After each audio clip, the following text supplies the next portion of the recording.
الحمد لله رب العالمين والصلاة والسلام على سيد المرسلين وعلى آله وصحبه أجمعين أما بعد فأعوذ بالله من الشيطان الرجيم بسم الله الرحمن الرحيم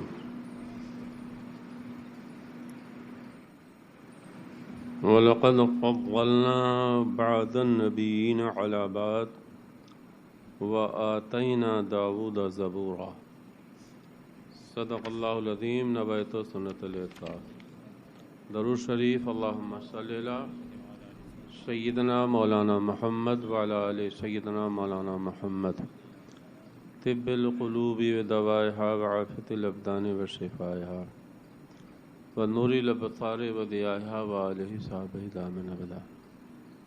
اتوار کو جن آیات مبارکہ کے بارے میں کچھ ذکر و بیان ہوا تھا وہ انظر کیف ضربوا لک الامثال فضلوا فلا یستطیعون سبیلا تک کی آیات تھی۔ آج کے اس رکوع میں یا آج کے درس کی میں نے آخری آیت تلاوت کی ہے اور ترجمہ کرنا ہے مجھے۔ وَقَالُوا أَإِذَا كُنَّا عِظَامًا وَرُفَاتًا أَإِنَّا لَمَبْعُوثُونَ خَلْقًا جَدِيدًا۔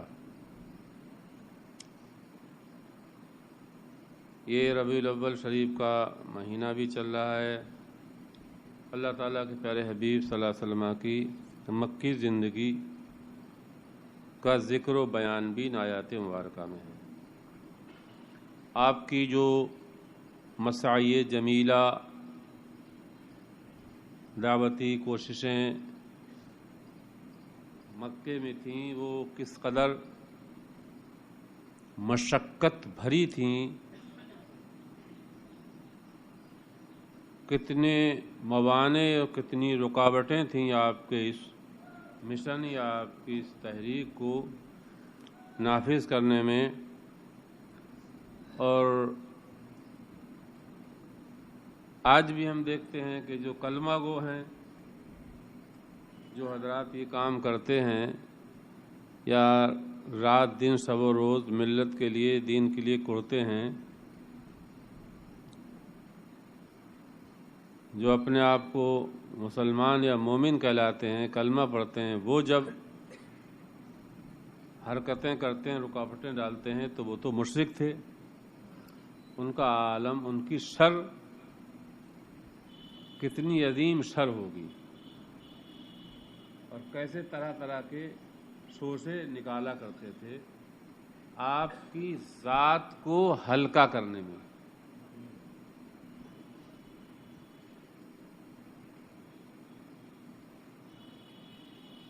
انسان کی ذات ہلکی ہو جائے گی تو بات ہلکی ہو جائے گی۔ اس لیے ہر زمانے میں حاسدین، مخالفین، اعداء دین، شریر لوگوں نے یہی کیا ہے کہ جو شخصیت یا جو شخص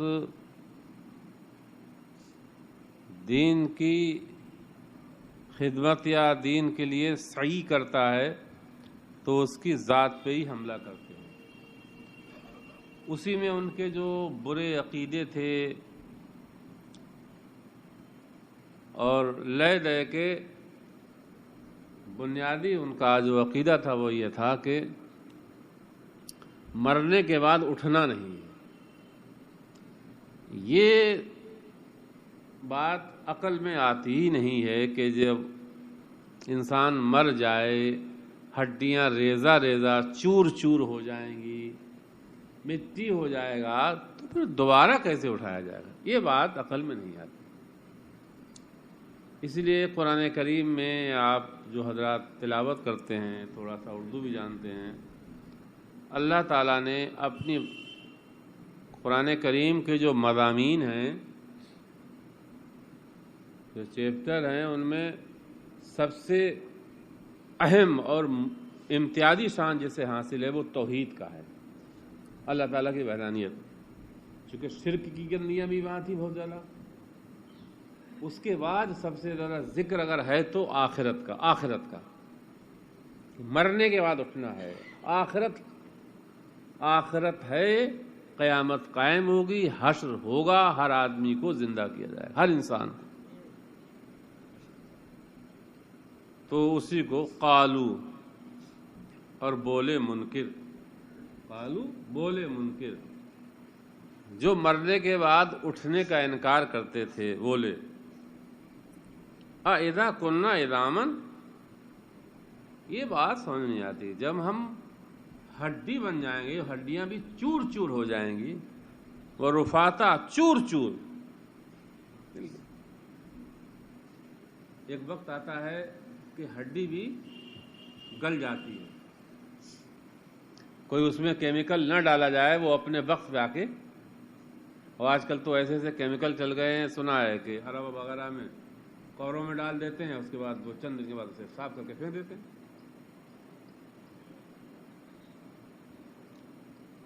ایک وقت آنے پر اسی کو رفاتا چور چور ہو جانا، ریزہ ریزہ ہو جانا. اِنَّا لَمَبْعُوثُونَ خَلْقًا جَدِيدًا. تو دوبارہ ہمیں نئے طور پہ اٹھایا جائے گا، نیا بنا کے، نئی مخلوق. آئدہ یہ سب استفہام انکاری ہیں. نہیں، ایسا نہیں ہو سکتا ہے، عقل میں نہیں آتی بات. مطلب یہ بات عقل میں آ ہی نہیں سکتی ہے. یہ ان کا اپنا عقیدہ تھا، یہ ان کی اپنی بکواس تھی، یا ان کا اپنا نظریہ تھا. اب اللہ تعالیٰ نے جواب کیا دیا، مطلب ہڈی ریزے ریزے ہو جائے گی. اب انسان جب ایسا ہو جائے گا تو پھر کیا اٹھایا جا سکتا ہے؟ تو اللہ تعالیٰ فرماتا قل، پیارے ان کے جواب میں کہو تو یہ مصلحتیں ہیں، یہ حکمتیں ہیں کہ قرآن کریم اللہ تعالیٰ نے توریت و زبور اور انجیل کی طرح اکٹھا دفتن واحدہ نہیں اتارا، تھوڑا تھوڑا حسب ضرورت. یہ اپنے حبیب کی تائید منظور تھی، اس سے جیسا سوال ویسا جواب آسمان سے آ گیا. پیارے حبیب کہو تو کونو حجارتن او حدیدن او خلقم مما یکبرو فی صدورکم. تم کہہ رہے ہو ہڈیاں اٹھ نہیں سکتی ہیں، ہڈیوں میں جان نہیں ڈالی جا سکتی، یہ ہڈیوں میں جان نہیں. اللہ تعالیٰ فرماتا ہے تم پتھر ہو جاؤ، دیکھو پتھر میں نہ جان ڈال دے. کونو حجارہ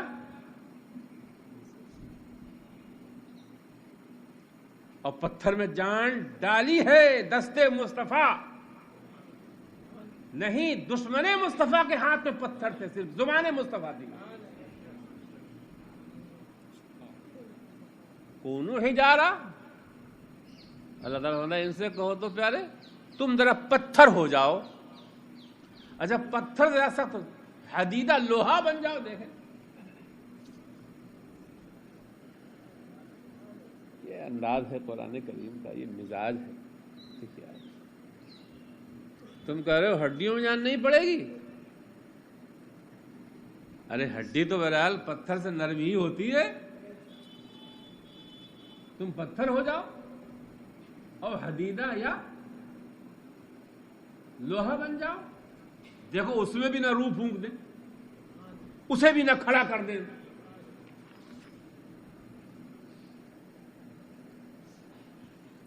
اچھا چلو لوہا چھوڑو، پتھر چھوڑو، او خلقم مما یکبرو فی صدورکم، لوہے پتھر سے بڑھ کے کوئی اور مخلوق ہو بن کے وہ دکھا دو. اور کریے تمہارے دلوں فی صدورکم، تمہارے دل و دماغ میں اس سے زیادہ کوئی سخت مخلوق ہو وہ بن کے دکھا دو.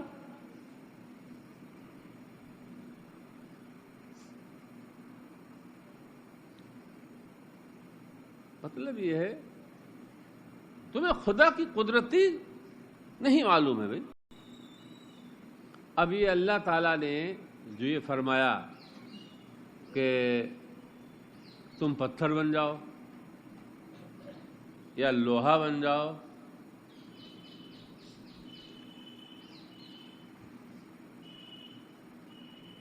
تو کیا یہ چیز، یہ حکم حقیقت پر مبنی ہے؟ لا لا لا نہ، یہ بطور مجاز مقصود ان کے اس باطل نظریے کی توہین ہے. جو ان کا یہ نظریہ تھا، ان کی جو یہ فکر تھی کہ ایسا ہو نہیں سکتا ہے، اس گھٹیا عقیدے اور گھٹیا نظریے کی تذلیل مقصود تھی. یہ مطلب نہیں کہ تم پتھر بنو یا لوہا بنو، اس لیے کہ پتھر لوہا بننے پہ وہ قادری نہیں. اور کریے، پتھر لوہا بننے پہ وہ قادری نہیں. تو یہ منظور نہیں کہ لوہا پتھر بن جاؤ. جو انہوں نے ایک نظریہ، ایک باطل ذہن، ایک باطل فکر قائم کر لی ہے، اس کے اس باطل نظریے کو باطل کرنا منظور. اب یہ کہ آگے فرمایا اللہ تعالیٰ نے او خلقم مما یکبر فی صدورکم، کہ اس سے بڑی مخلوق بن جاؤ تب بھی دیکھو. اس سے بڑی کیا ہے؟ تم پہاڑ بن جاؤ، آسمان بن کے دکھا دو، تب بھی ہم روح پھونک دیں گے. پھر وہ کہتے تھے کہ اچھا یہ ہمیں اٹھائے گا کون دوبارہ؟ فَسَيَقُولُونَ مَن يُعِيدُنَا، ارے عاد یعید اعادۃ، من یعیدنا. جب آپ یہ دلیل قائم کرو گے تو پھر یہ کہیں گے وہ ہمیں یہ اٹھائے گا کون؟ ہڈیاں جب چور چور ہو جائیں گی تو ہمیں کون انسان بنائے گا؟ تو اللہ تعالیٰ نے فرمایا قل، پیارے کہو اس کا جواب، قل الذی فطرکم اول مرہ، تمہیں وہی اٹھائے گا جس نے تمہیں پہلی مرتبہ پیدا کیا. جب تم معدوم تھے، نیست میں تھے. ارے اب تو ہڈیاں تو ہو، اب تو ہڈیوں پر انسان بنائے گا نا وہ. پہلے تم ہڈی بھی نہیں تھے. اور کریے، پہلے تو تم ہڈی بھی نہیں تھے، نہ گوشت، نہ پوست، نہ خون، نہ لوتھڑا. اور کریے، من یعیدنا، من یعیدنا، کون ہمیں دوبارہ اٹھائے گا موت کے بعد؟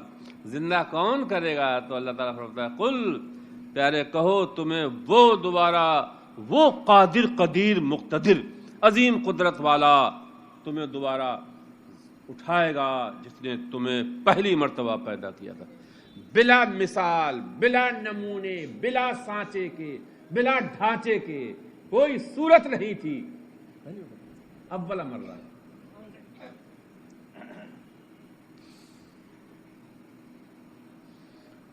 ارے پہلے بھی تو تم مٹی ہی تھے، ہڈی تو نہیں تھے.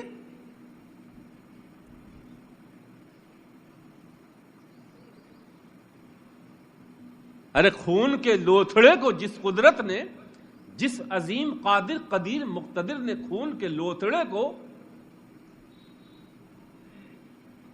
ہڈی بھی بنا دیا، چمڑا بھی بنا دیا، پٹھا بھی بنا دیا، چربی بھی بنا دیا. یہی تو سب چیزیں.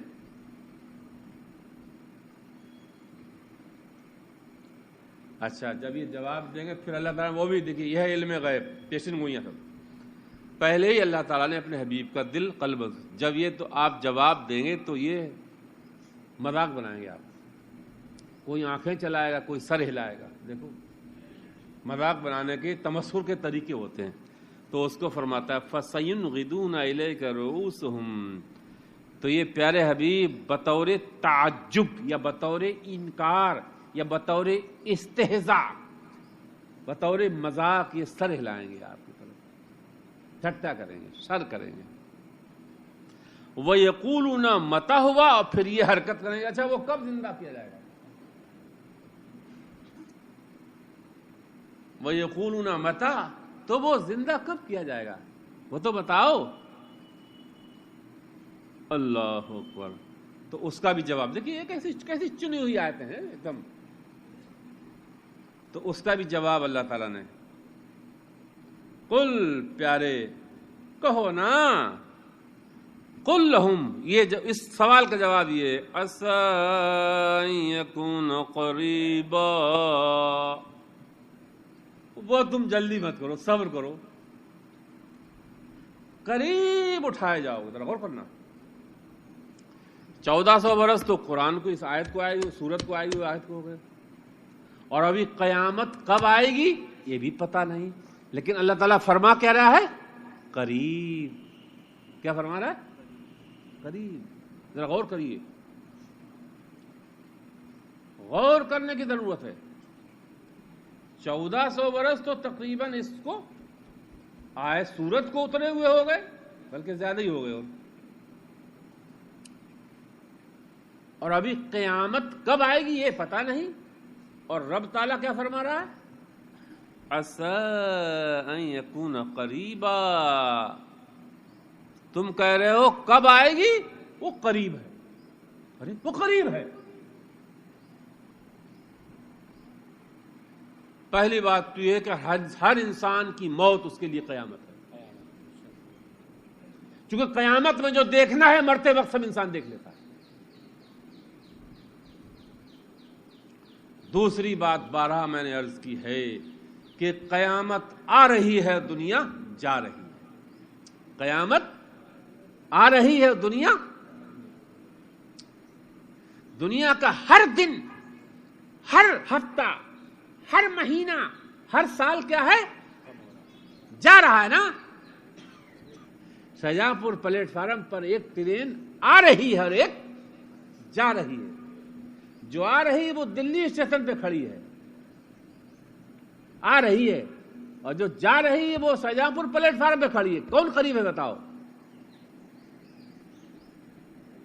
تو کم عقل والا تو یہ کہے کہ جو پلیٹ فارم شاہجہاں پور کھڑی وہ قریب ہے، لیکن جو آگے دیکھتا ہے وہ کیا کہے گا؟ جو یہاں کھڑی ہے وہ قریب ہے، دور ہے، جو ادھر کھڑی ہے لیکن ادھر منہ ہے آ رہی وہ۔ بھئی کم شعور تو یہی کہے گا کہ بھئی جو یہاں کھڑی وہ قریب ہے۔ نہیں نہیں، یہ تو جا رہی ہے، اور وہ دنیا جا رہی ہے، قیامت۔ اور کیسے اٹھو گے؟ اللہ اکبر، ذرا غور کیجیے، اٹھیں کیسے؟ وہ کیفیت بھی اللہ تیری پناہ، اللہم اجرنا من النار، اللہم اجرنا من النار، یوم یدعوکم فتستجیبون بحمدہ۔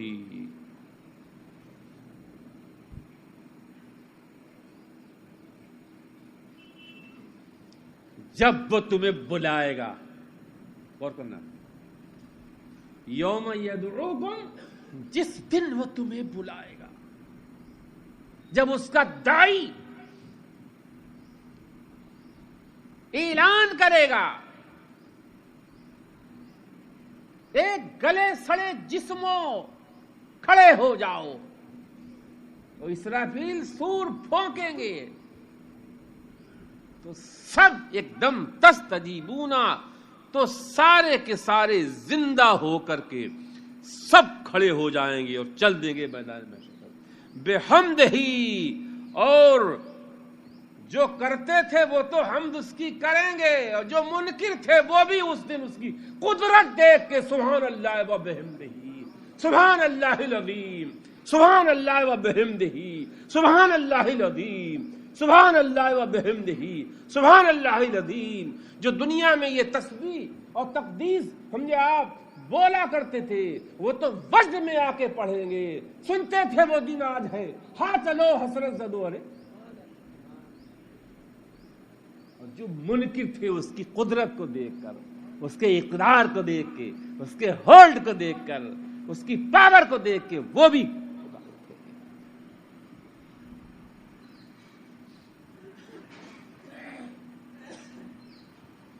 ہر انسان اپنی قبروں سے اٹھے گا اور اپنے سر سے مٹی جھاڑے گا۔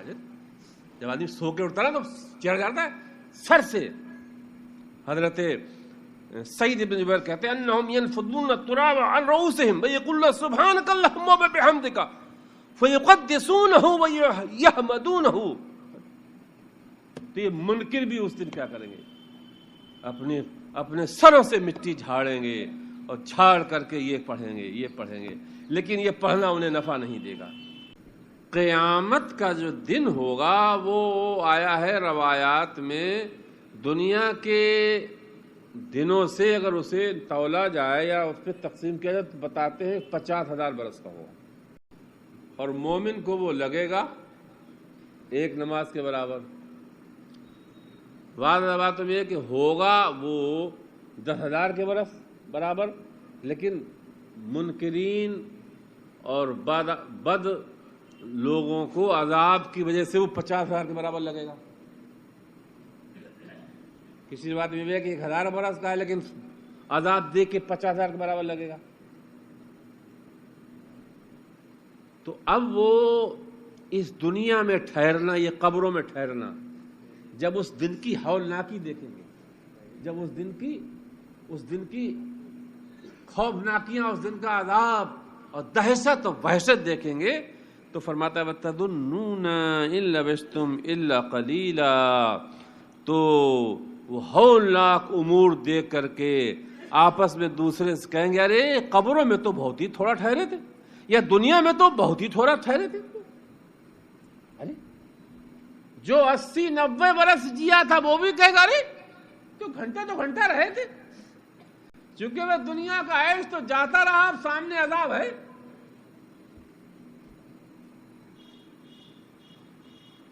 سب جاتا رہا.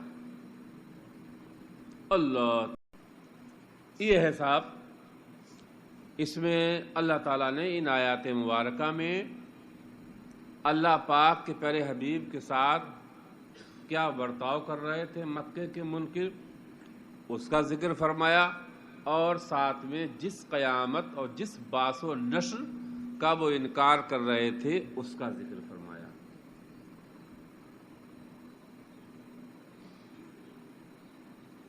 اتنا تو طے ہے ہم لوگ اللہ تعالیٰ کے پیارے حبیب کے غلام ہیں. جو قرآن کریم کے عقیدے ہیں، جو قرآن کریم کے نظریات ہیں، ان پر ہی ہمارا ایمان ہے، اور یہی حق ہے، یہی اٹل ہے.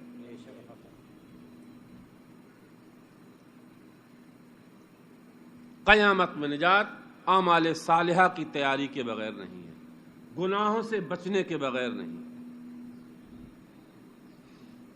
آج قیامت کا علم جو ہے، ہمیں علم ہے، علم یعنی کسی کو علم ہے اور کسی کو علم یقین ہے، جو زیادہ اچھا ایمان رکھتا ہے. عین الیقین نہیں ہے. عین الیقین پھر اس نقطے کو رکھیے، علم ہے لیکن عین الیقین ہے، لیکن عین الیقین نہیں ہے. اسی لیے لوگ غفلت میں ہیں، اسی لیے لوگ تیاری نہیں کر رہے ہیں. لیکن آج جس چیز کا علم ہے یا یقین ہے وہ کل عین الیقین میں بدل جائے گی.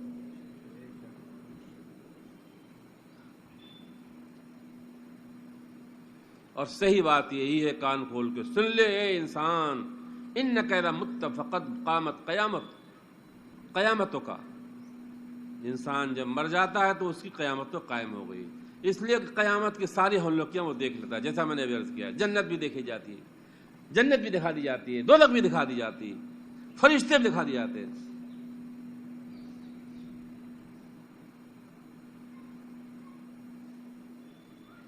اب ظاہر بات ہے جب موت قائم ہو گئی تو کسی عمل پہ قادر ہے وہ. جب آدمی کی موت ہو گئی فلا يقدر على عمل من الاعمال الصالحہ، اب کوئی عمل صالح کر نہیں سکتا ہے. تو وہ تو اسی کی طرح ہو گیا کہ جس کی قیامت آ گئی. فختم عمله بالموت فيقوم القیامہ. تو ظاہر بات ہے جس عمل پہ وہ مرا ہے اسی پہ اس کی قیامت آئے گی. جس عمل پر، جس عمل، جس نظریے اور جس عقیدے پر وہ مرا ہے اسی پہ اس کی قیامت. جس عمل اور جس نظریے پر وہ مرا ہے اسی پہ اس کی قیامت آئے گی. یعنی انسان جس نظریے اور جس عقیدے پر مرے گا قیامت میں اسی عقیدے اور نظریے پر وہ اٹھے گا.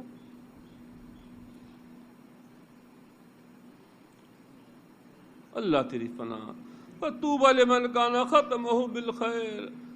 خوش قسمت ہیں وہ لوگ کہ جن کا خاتمہ ایمان پر ہوا ہے.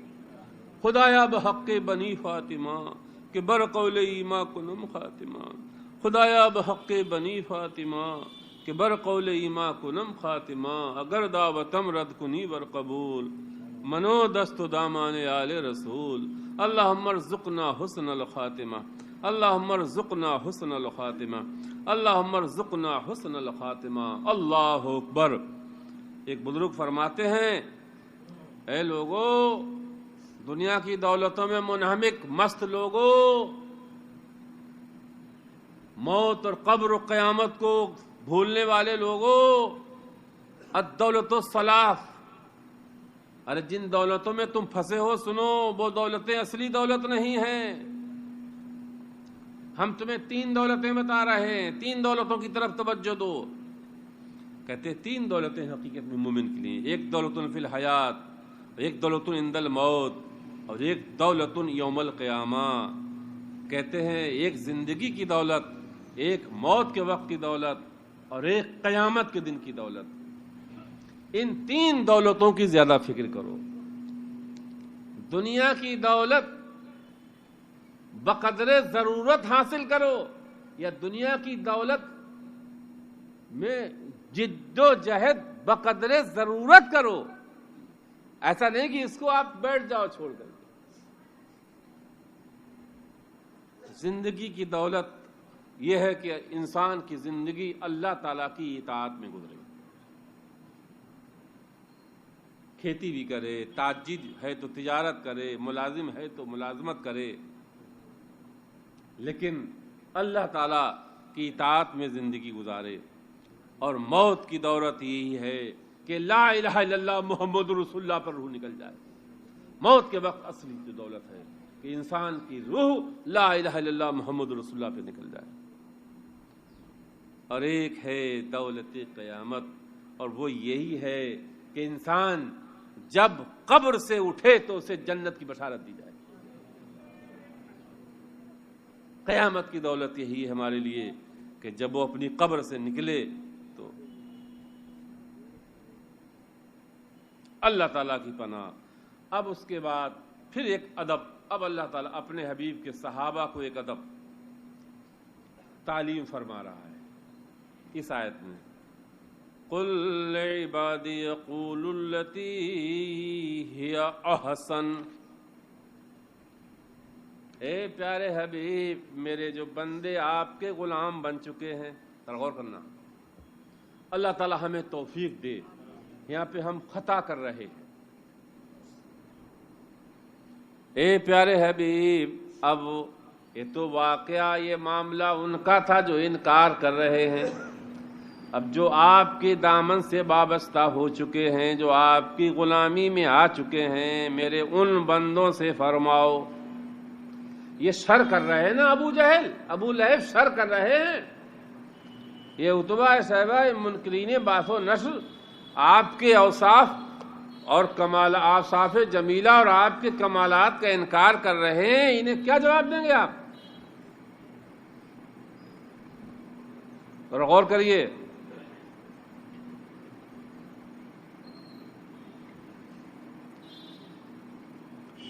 قل لعبادی یا حبیبی، اے پیارے حبیب میرے مومن بندوں سے فرماؤ.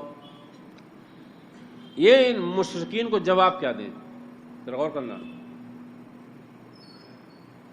جب وہ کہیں کہ نہیں مرنے کے بعد اٹھنا نہیں ہے، تو کیا یہ کہو ٹھیک تم 2 لوگ سیدھے جاؤ گے؟ یہ کہو گے؟ غور کریے. یہاں پر بڑے ہم اس کا مطلب قرآن کریم کی تعلیمات سے ہم قریب جو قرآن پڑھتے پڑھاتے ہیں وہ بھی ہمیں دور لگ رہے ہیں 90%. کیا جواب دیں گے؟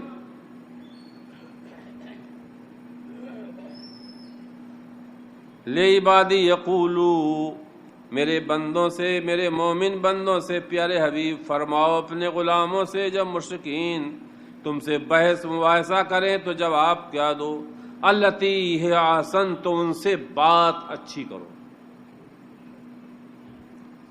یہ سیدھے ڈائریکٹ بتاؤ تم دوزخی ہو. یقولو التی ہے احسن، تو ان سے جو بات کہو وہ احسن بات کہو. احسن خاص طور سے منکرین جو دین کے اعداء ہیں، جو تمہارے ایک بھی عقیدے کو مان نہیں رہے ہیں، اگر آپ نے ان سے غلاظت میں بات کری، شدت میں بات کری، سختی اپنائی، تو وہ اور دور بھاگ جائے گا. اور جن کے رتبے ہیں سوا ان کو سوا مشکل. ادھر سے زیادتیاں تھیں، اور ادھر اللہ تعالیٰ کی طرف سے کیا حکم آ رہا تھا کہ ان کی ایذا برداشت کرو.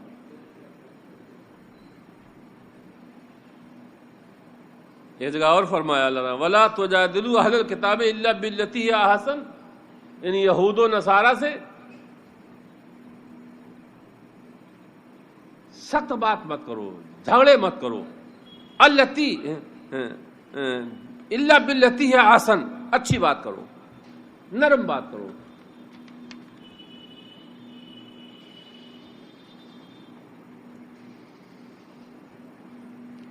ایک تو اللہ تعالیٰ نے اپنے حبیب کے غلاموں کو کیا فرمایا؟ عبادی. کیا فرمایا؟ انہیں نہیں فرمایا. یہ ایک خاص عنایت. ارے یا عبادی فرما دیا. ابو بکر کو کیا فرما دیا؟ یا عبادی. عمر کیا ہے؟ یا عبادی. عثمان کیا ہے؟ یا عبادی. علی کیا ہے؟ یا عبادی. ارے سعد بن وقاص، عبیدہ بن جراح کیا ہے؟ یا عبادی. اسے بولتے ہیں اضافت تشریفیہ، یعنی عزت کی نسبت. کون سی نسبت ہے یہ؟ عزت کی نسبت. یہ خاص عنایت، یہ خاص عنایت ہے. علماء فرماتے ہیں دو چیزیں ہیں، تین چیزیں. ایک ہے قول حسن احسن، ایک ہے قول احسن، اور ایک ہے فعل احسن، اور ایک ہے خلق احسن. قول احسن سب سے اچھی بات، فعل احسن سب سے اچھا کام، اور خلق احسن سب سے اچھا اخلاق.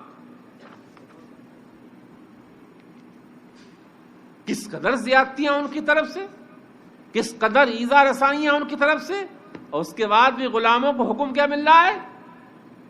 یقولو التی احسن، احسن بات کرو گے. اللہ اکبر. صحابہ نے ہمیشہ قول حسن، فعل احسن اور خلق احسن سے کام لیا. اما القول الحسن، تو قول احسن کیا ہے؟ لا الہ الا اللہ کی طرف بلاؤ، اور لا الہ الا اللہ کی طرف بلاؤ، پیار سے بلاؤ، نرمی سے بلاؤ. اور فعل احسن کیا ہے؟ ہر وہ کام، ہر وہ عمل جو شریعت کے قانون کے مطابق ہو، آداب طریقت اور آداب شریعت کے مطابق ہو، وہ ہر فعل احسن ہے، اچھا عمل ہے، سب سے اچھا. اللہ اکبر. اب رہا خلق حسن. ذرا غور کرنا. خلق کا تعلق دو ہے، ایک تو اللہ تعالی سے اور ایک اللہ تعالیٰ کے بندوں سے. یہ بات میں اس لیے بتانا چاہتا ہوں کہ عام طور سے لوگ جو میٹھی میٹھی باتیں کرے اس کو کہتے ہیں ان کا اخلاق بہت، یہ کہتے ہیں نا خالی نہیں. میٹھی بات، اچھی بات کرنا، شیریں کلام کرنا اچھا ہے، ایسا برا نہیں ہے. مطلب خردری بات نہیں کرنا چاہیے، بات اچھی کرنا چاہیے، لیکن باتیں میٹھی کرنا اور اندر سے کاٹنا، یہ نہایت درجے کی بد اخلاقی ہے.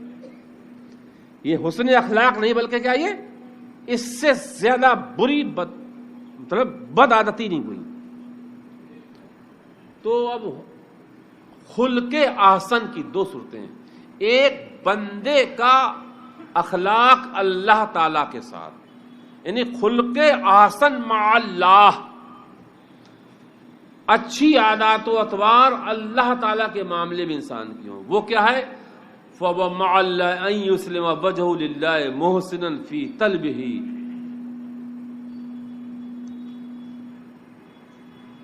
اللہ تعالی کے ساتھ خلق احسن یہ ہے کہ انسان اللہ تعالی کی طلب میں مخلص ہو. مخلص. یہ نماز ہم کس لیے پڑھتے ہیں؟ ارے کس کی طلب میں پڑھ رہے ہیں؟ دولت کی طلب میں، اللہ تعالیٰ کی طلب میں.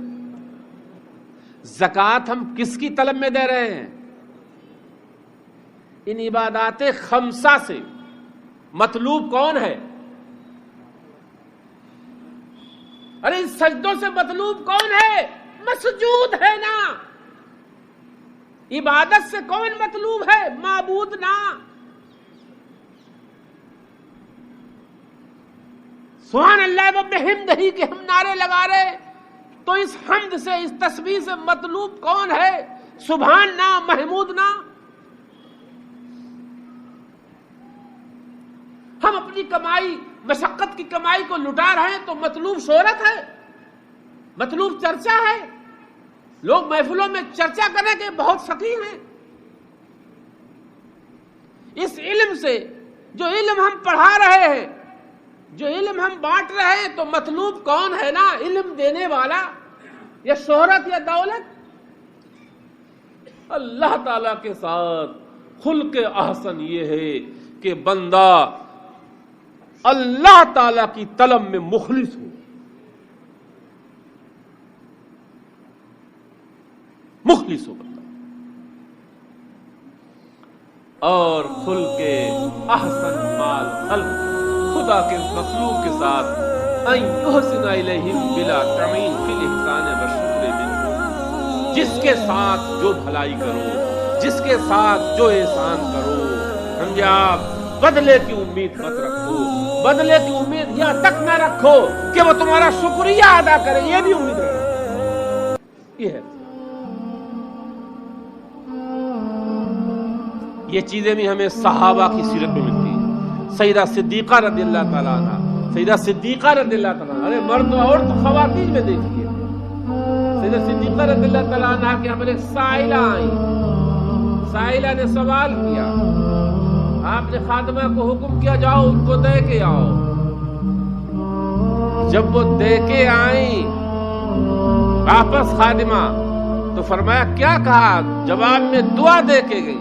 تم نے دعا دی؟ نہیں. جلدی جاؤ جواب میں دعا دے کے آؤ، کہ ایسا نہ ہو کہ اس کی دعا میرے صدقے کا بدلہ ہو جائے. اللہ اللہ اللہ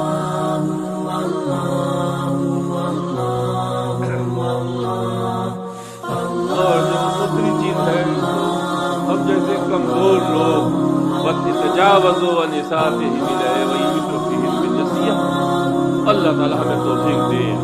خلق احسن مخلوق کے ساتھ یہ ہے کہ ان کے ساتھ احسان کیا جائے، بلا طمع، بلا لالچ احسان کیا جائے. بدلے کی امید نہ رکھی جائے، یہاں تک کہ یہ بھی نہ امید ہو کہ وہ شکریہ ادا کرے اور ان کی ایذا برداشت کرے، ان کی برائیاں جھیلے، اور ان کے ساتھ جو زندگی گزارے وہ نصیحت سے گزارے. امر بالمعروف پر وہ جتنی برائی کریں کرتے رہے، لیکن امر بالمعروف کرتے رہے، بھلائی کا حکم دیتا رہے، برائیوں سے روکتا رہے. یہ معاملہ جاری رکھے. آگے فرماتا ہے اچھی بات کی ضرورت ہے، جو ہمارا ازلی دشمن ان الشیطان ینزغ بینہم. شیطان اتنی بری چیز ہے، شیطان اتنی خطرناک چیز ہے. فرماتا ہے اگر تم جواب جواب برا دو گے تو شیطان کیا کرے گا؟ چنگاری میں پیٹرول ڈالے گا۔ اولیاء اللہ اس آیت کا مظہر ہے، اس زمانے میں اولیاء اللہ اس آیت کا مظہر ہے۔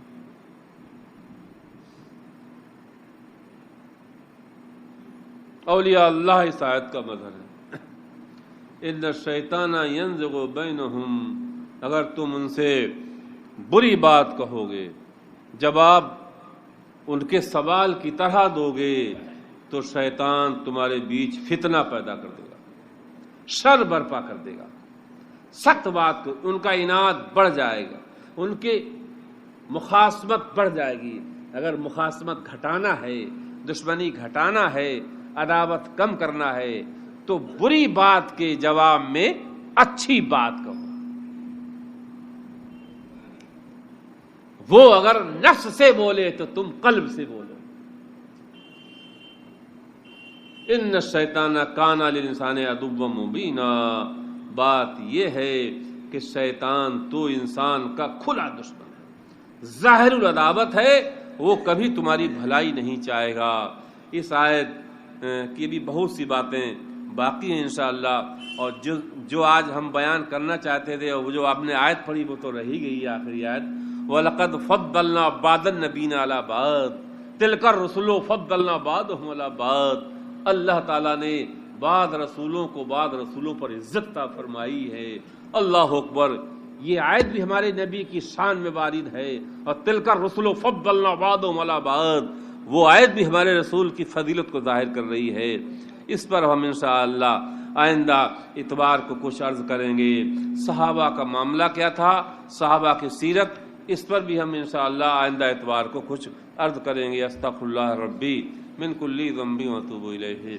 یا اللہ رحمان رحیم، دل ہمارا کن مستقیم، مولا ہماری باطنی حالت اچھی فرما، مولا ہماری زبان